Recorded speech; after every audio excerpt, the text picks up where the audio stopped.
Hi, my name is Casey Gardner. I am Elena Schneider's stepdad, and I am here to talk to you guys about my experience with cancer. I had Ewing sarcoma. It is a soft tissue cancer that they found in the L4 vertebrae in my back. It started in 2013, which was only about 8 or 9 years after I was sitting in a room, the exact room you were, with the same teacher, probably talking about the same thing, just out of high school. Went bowling with some friends and woke up the next morning with like an ache in my back was the best way to describe it. From there, it just daily kind of got worse. I was able to deal with it at first, just, Advil every day, just doing some stretching. But as time progressed, things kept getting worse and worse to a point at the end where I wasn't able to walk anymore. I saw a bunch of doctors who at the time there was a serious opioid epidemic going on. So a kid my age walking into any hospital emergency room saying that my back hurt was hard to get a lot of doctors to take me serious. I did everything from chiropractors to acupuncture to stretch tables. Insurance companies are funny. They don't want to let kids, I guess, get MRIs or x-rays right away. So I had to do jump through hoops until finally was able to get an MRI and a x-ray that showed it was about a 4 millimeter tumor on my L4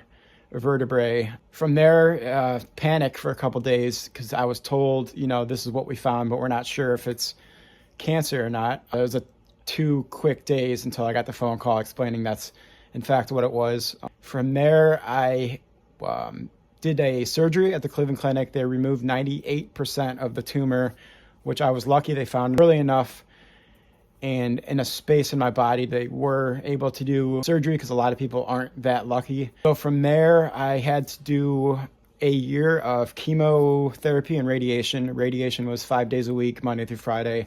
I had to wake up at 7 a.m. every morning, drive to Cleveland for the radiation, which wasn't the worst part by any means. It kind of not burns your skin, but it's like the best way to really describe it. I still have discoloring from it on my back, but there's not really much pain with that. It's just being patient and laying through the treatment every day. Chemotherapy was the hard part. Obviously, it was a kind of a bi-weekly. Every other week I would go to the clinic for 4 days, and then every week in between those weeks it was a 1 day in Medina, so I would just go and they would do the 1 round of chemo. Weeks in between was 4 rounds every day for 4 days. That was definitely the hardest part physically of the whole experience. Obviously lost all my hair, you lose all your nails, you can't eat, you lose like all the weight that I guess is even possible to lose. Nothing tastes good to eat. The one thing I was able to eat, which is funny, was tomato soup. It got me through a lot of it. And sure was another big lifesaver. It's just like a drink that you drink once a day. It gives you all the vitamins. But besides that,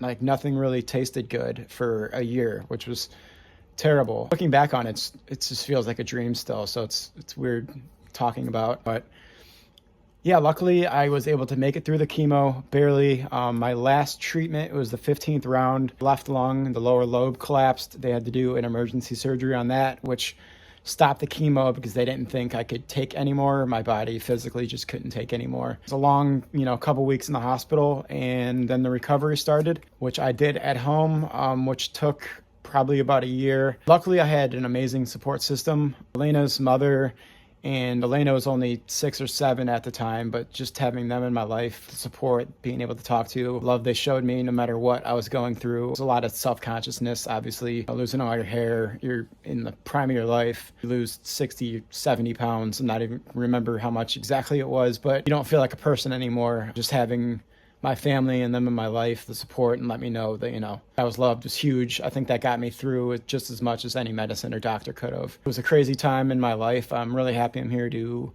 be able to talk to you guys about it. If you know anybody dealing with it, I know it's uncomfortable, awkward, scary. Hopefully none of your close family members have to do or are dealing with this, but just being there for anybody you can, being able to talk, let them talk about whatever they need to was huge. It'll help more than you can ever imagine. Hopefully we can try to find a cure to any of this. I found a rare one to get and was lucky enough to make it through. It's been about 12 years. I have been in remission, cancer-free. Hopefully, this project can help, this video helps, and glad I'm here to talk to you guys about it.